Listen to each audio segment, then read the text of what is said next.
Seja bem-vindo ao canal da sua evolução. Conecte-se com esta mensagem e viva uma verdadeira transformação na sua vida.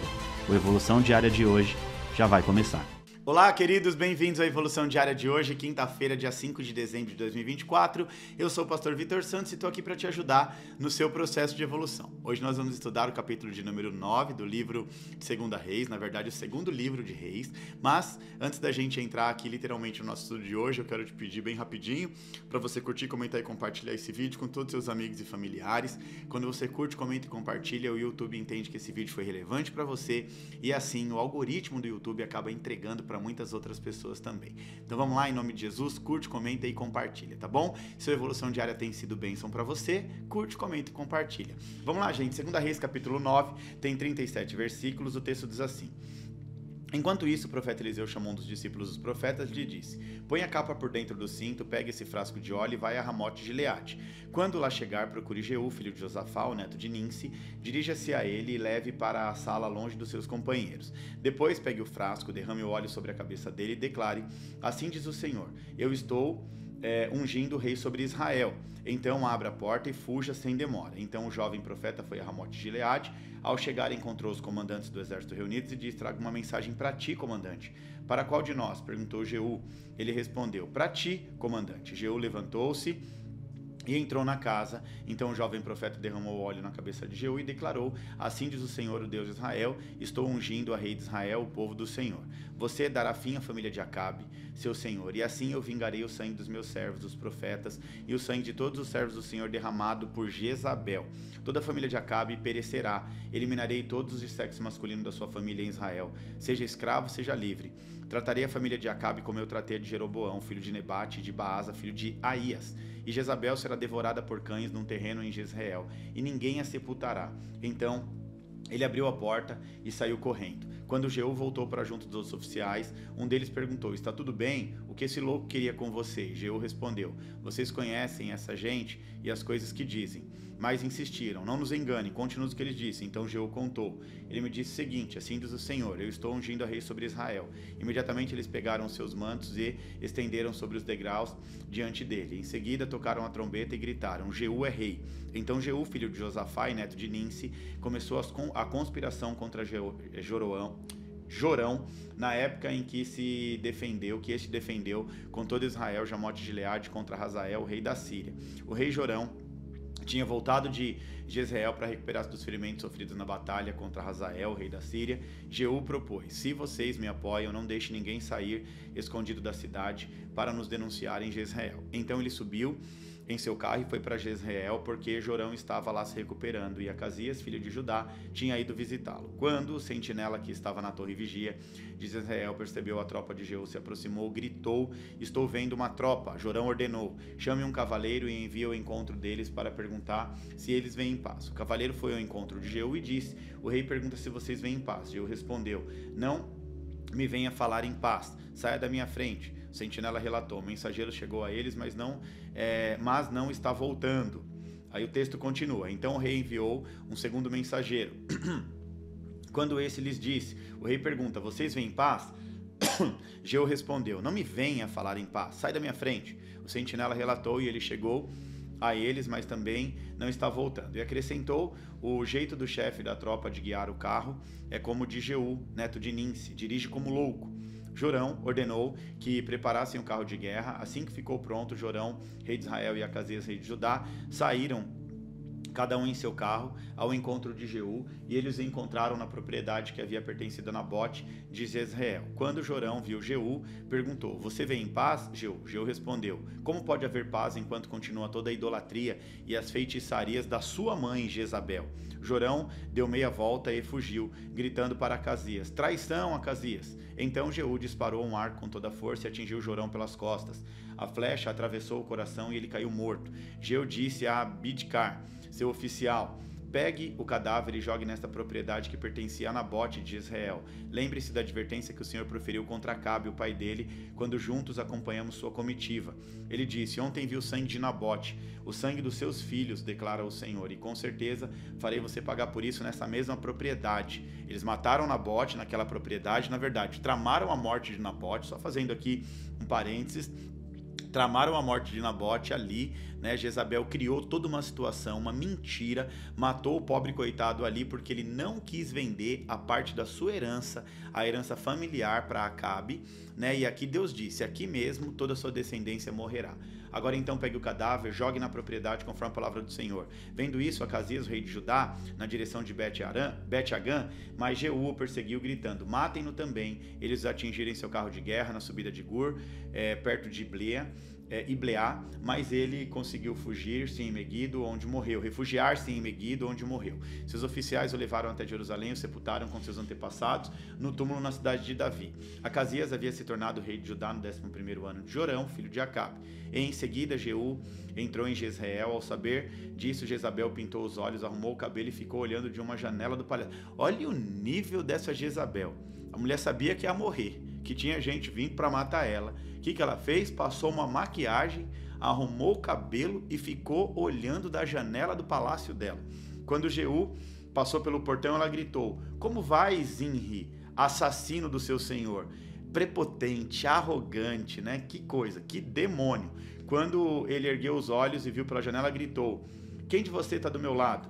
2 ou 3 funcionários olharam para ele. Então Jeú ordenou, peguem essa mulher e joguem daí de cima para baixo. E eles jogaram e o sangue dela espirrou na parede e nos cavalos. E Jeú a atropelou. Jeú entrou, comeu, bebeu, ordenou, peguem aquela maldita e sepultem, afinal, ela é filha do rei. Mas, quando foram sepultá-la, só encontraram o crânio, os pés e as mãos. Então voltaram e contaram isso a Jeú, que disse, cumpriu-se a palavra do Senhor anunciada pelo seu servo Elias, o tesbita, num terreno de Jezreel, cães devorarão a carne de Jezabel.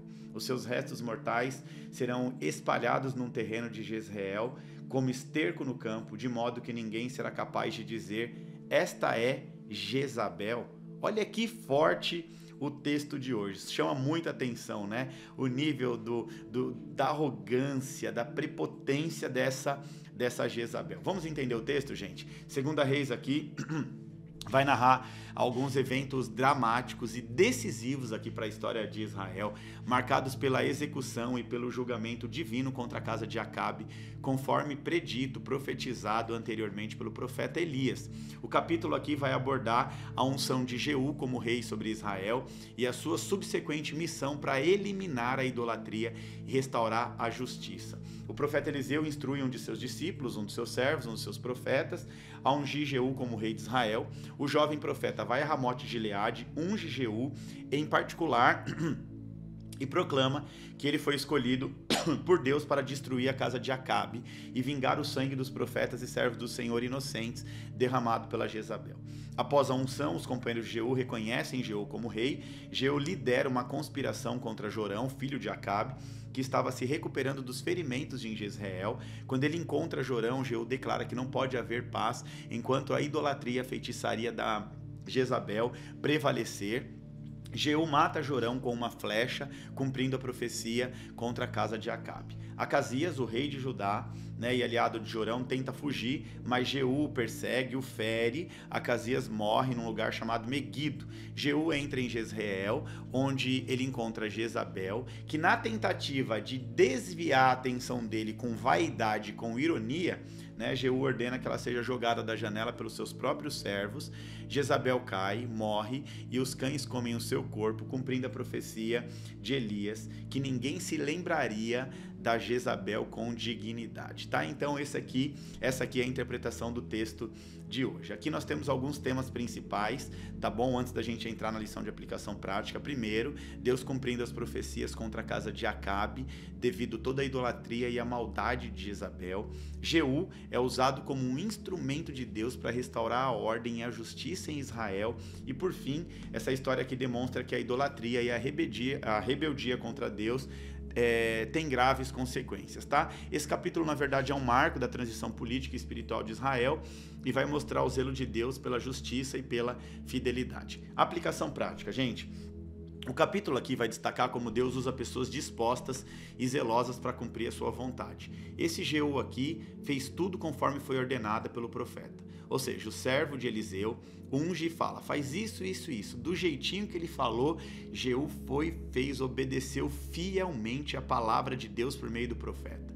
Obedeceu à vontade, cumpriu a vontade de Deus. O tempo era um tempo de corrupção, um tempo de idolatria. A unção de Jeú vai nos ensinar que nós somos chamados por Deus para uma grande missão.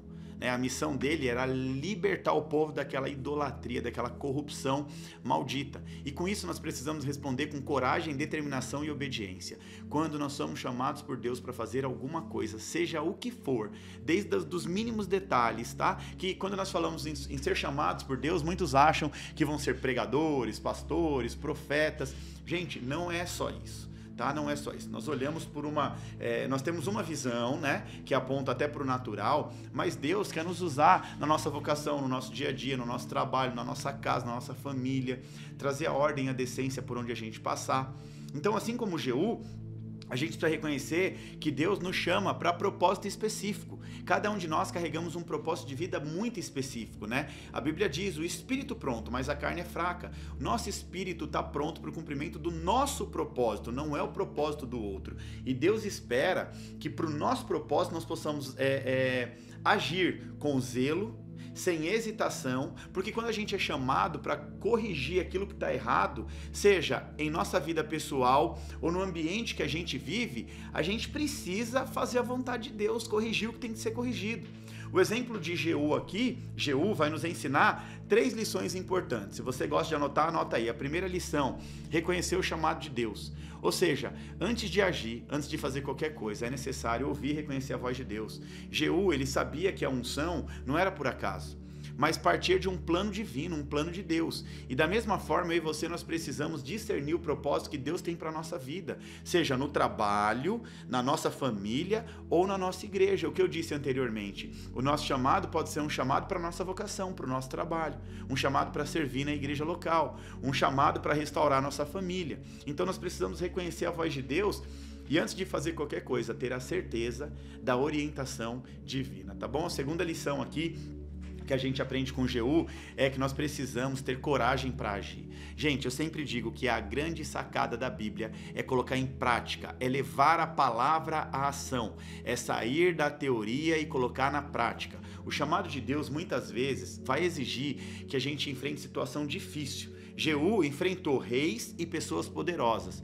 Não foi fácil confrontar a injustiça ou resistir à pressão do mundo a qual ele vivia, mas a coragem que Deus colocou sobre a vida dele fez com que ele cumprisse fielmente. Na verdade, a coragem que Deus colocou não, deixa eu ir um pouquinho além. A coragem que Deus encontrou nele. Foi a coragem dele, o que Deus viu no coração dele, um homem capaz e destemido para fazer a vontade de Deus. E aí Deus derrama a graça, o favor, e com a graça e o favor e com a coragem que ele já tinha, lembra da parábola dos talentos? Deus dá o talento de acordo com a capacidade de cada um. Quem tem mais capacidade, Deus dá mais talento. Então Deus encontrou em Jeú, né, a coragem.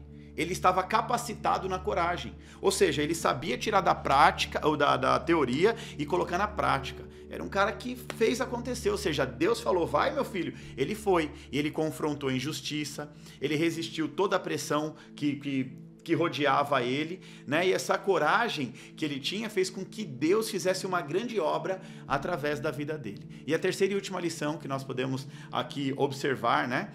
Que Jeú nos ensina, é que ele era zeloso na obediência. Ah, isso aqui é coisa linda, gente. Zeloso na obediência. A obediência parcial não agrada a Deus. Ou nós obedecemos a Deus na totalidade, completo, sem ressalva, ou não. Então aqui ele foi zeloso na obediência. Ele recebe uma instrução, uma ordem e faz direitinho. Agrada o coração de Deus. Ele foi literalmente obediente 100%. Ele foi zeloso em cumprir tudo o que lhe foi ordenado.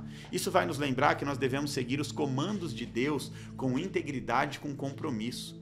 Nós não podemos permitir com que as distrações do meio do caminho venham mexer na nossa obediência. Gente, eu sempre cito aqui na Evolução Diária, Deuteronômio 28, Levítico 26, que fala acerca das consequências da obediência e as consequências da desobediência, né? Por falar obediência parcial, né? Domingo passado eu ministrei sobre Abraão, né? Onde Deus diz: sai da tua casa, do meio da tua família, e ele obedece a voz de Deus, a instrução de Deus, mas ele leva com ele o sobrinho dele, Ló.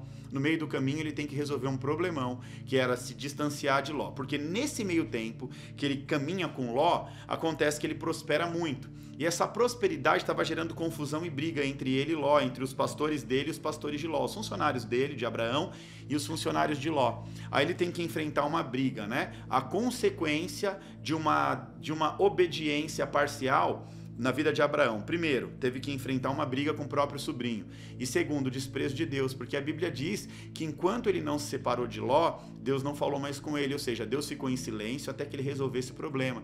Aí eu ministrei, eu disse que na verdade, né, nós precisamos parar de criar problemas. E quando nós não somos obedientes ao Senhor, obedientes na totalidade, e sim de maneira parcial, essa obediência parcial são problemas que nós mesmos criamos para as nossas vidas, porque tudo que a gente faz na terra emite código para o mundo espiritual, tá? Então o que a gente fala, nossa palavra tem poder, o que sai da nossa boca, a Bíblia diz que tem poder de vida ou morte, né? Quando Deus dá uma instrução e a gente cumpre aquela instrução só no que convém, é uma obediência no que convém, o que acontece? Nós não estamos sendo obedientes 100% a Deus, e é por isso que a gente acaba arrumando problema para as nossas próprias vidas, né? Então a gente precisa aprender a parar de criar problema, e aqui Jeú falou, é para fazer dessa maneira, vou fazer do jeito que o Senhor está me ordenando. Então a história de Jeú aqui vai nos desafiar a viver como pessoas que não apenas ouvem o chamado de Deus, mas que também executam com muito fervor. Executa, sabe? Do jeito que Deus espera que nós executamos, tá? Então que possamos ser instrumentos de restauração, instrumentos de justiça, de paz, em um mundo que tanto necessita da manifestação do reino de Deus. É isso mesmo. A Bíblia diz que nós somos representantes do reino de Deus. Nós precisamos manifestar esse reino aqui na terra através das nossas próprias vidas. Amém, gente? Glória a Deus por isso. Sendo assim, nós finalizamos mais um capítulo aqui do livro de Reis, do segundo livro de Reis, aqui no Evolução Diária. Agora eu quero te convidar a agitar as redes sociais, curtir, comentar, compartilhar, tirar print da tela, postar para eu repostar, tá bom? Faça isso em nome de Jesus, é muito importante. Eu te espero aqui amanhã para mais uma Evolução Diária, tá? Que Deus te abençoe em nome de Jesus.